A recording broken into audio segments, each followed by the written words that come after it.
Hi guys! Happy New Year! So, for today's video ay mag-grocery haul tayo. First grocery of the year 2026. Thank you Lord. And then, si Dada lang ang nag-grocery. So, i-haul na natin. First is egg.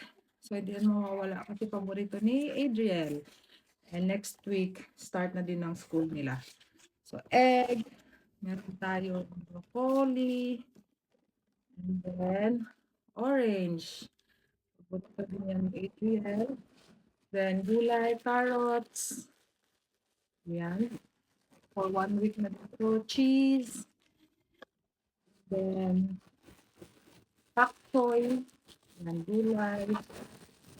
Then, tayong bread. Bread natin. And then, meron tayong ano to? Bell pepper. And, dito pa is talong, gulay. Ano to? Oh, laki naman peanut butter. Ang laki naman ito. Peanut butter. Paborito namin ni Adriel yan. Ham, pang breakfast. Ni Adriel. Tawag nito? Food waste na plastic bag. Got another orange. Wala yung cabbage na sweet. Cabbage. Ayan. Ito ng cabbage na available. Kasi mas maganda yung patulis guys na cabbage. Then last dito sa bag is itong dishwashing na fairy. Yun yung gamit namin na dishwashing. Next is another eco bag, saging, dalawa, then milk, and syempre, last, meron pang mangga.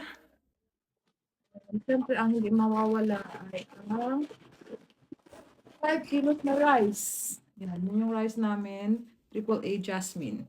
So, yan yung rice na namin, pinakain. Saka isa pang mangga. Then, sa Lidl namili si Daddy,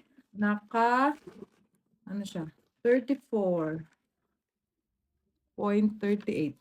Yun yung nabayaran niya sa Lidl. Tapos sa Asian store, bumili siya ng laing. So, ang dami naman ito. Laing na 1, 2, magbibenta na kami ng laing guys. 3, 4, 5, 6. Not 1, not 2, not 3, but 6 laings. And then, coconut milk. Dalawang coconut milk. So, yan ang aming first grocery ng 2026. At nakamagkano si Dada dun? Naka 16 siya sa Asian store. So, ayan, ang aming first grocery sa 2026. Thank you, Lord, for providing ang mga pangailangan. And we declare that God will provide our needs this year because He is our ultimate source of everything and He is our provider. So, trust in Him. He will never leave you. He will never forsake you. So, ayan, God bless everyone. Happy New Year!